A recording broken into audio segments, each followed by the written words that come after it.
নমস্কার বন্ধুরা, ভাত বা রুটি পরোটার সাথে খাওয়ার জন্য সজনে ডাঁটার দারুণ স্বাদের নিরামিষ একটি রেসিপি আজ আমি আপনাদের সাথে শেয়ার করব, যার নাম হলো সজনে ডাঁটার পাঁচমেশালি চচ্চড়ি। তাহলে সম্পূর্ণ রেসিপির প্রস্তুত প্রণালী দেখে নিন আমার আজকের এই ভিডিওটিতে। দারুণ সুস্বাদু সজনে ডাঁটার নিরামিষ এই পাঁচমেশালি চচ্চড়ি বানানোর জন্য প্রথমেই এখানে কিছু সবজি কেটে নিয়েছি।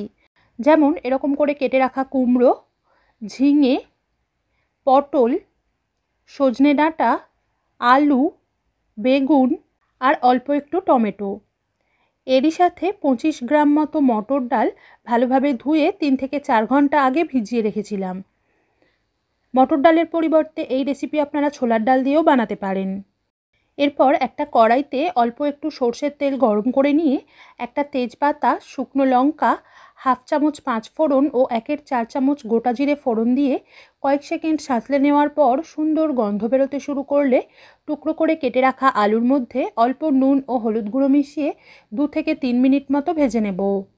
তারপর এর মধ্যে এইভাবে কেটে রাখা কুমড়ো ও পটল দিয়ে মাঝারি আঁচে আরও 3 থেকে 4 মিনিট, অর্থাৎ পটলের টুকরোগুলো হালকা লালচে হয়ে আসা পর্যন্ত ভেজে নেব।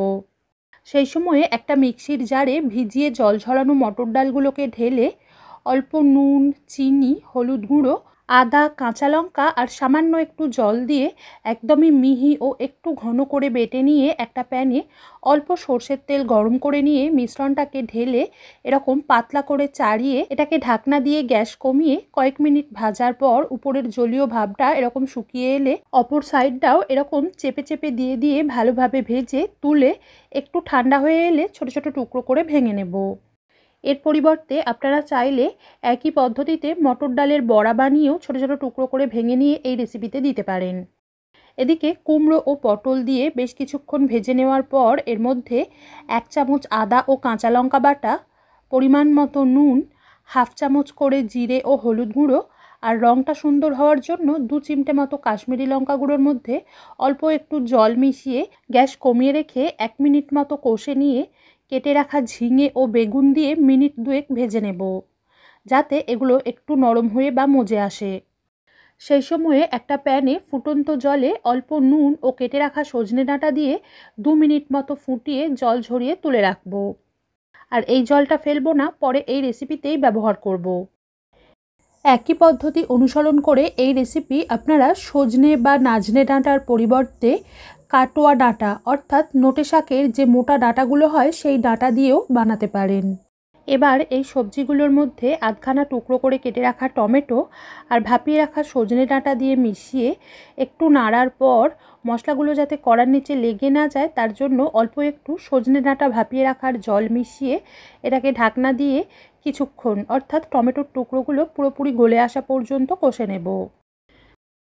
তারপর টমেটোর টুকরোগুলো পুরোপুরি গলে সব সবজি বেশ খানিকটা মজে বা নরম হয়ে এলে দিয়ে দিচ্ছি অল্প নুন ও কাঁচা লঙ্কা দিয়ে বেটে রাখা 1 চামচ সর্ষে ও পোস্ত। আর সর্ষে ও পোস্ত বেটে রাখার পাত্রটাকে সজনে ডাঁটা ভাপানোর জল দিয়ে ধুয়ে অল্প একটু জল, ভেজে ভেঙে রাখা চাঁপড় আর টেস্টটাকে ব্যালেন্স করার জন্য হাফ চামচ চিনি। সব উপকরণ ভালোভাবে মিশিয়ে নিয়ে এটাকে ঢাকনা দিয়ে গ্যাস একদম কমিয়ে লোতে রেখে 3 থেকে 4 মিনিট রান্না হতে দেব, যাতে সর্ষে ও পোস্ত বাটার কাঁচা ভাবটা চলে গিয়ে সব সবজি পুরোপুরি সিদ্ধ হয়ে তরকারিটা আরেকটু গা মাখা মাখা হয়ে গিয়ে চাঁপড়ের টুকরোগুলো তরকারির সাথে ভালোভাবে মিশে নরম হয়ে যায়।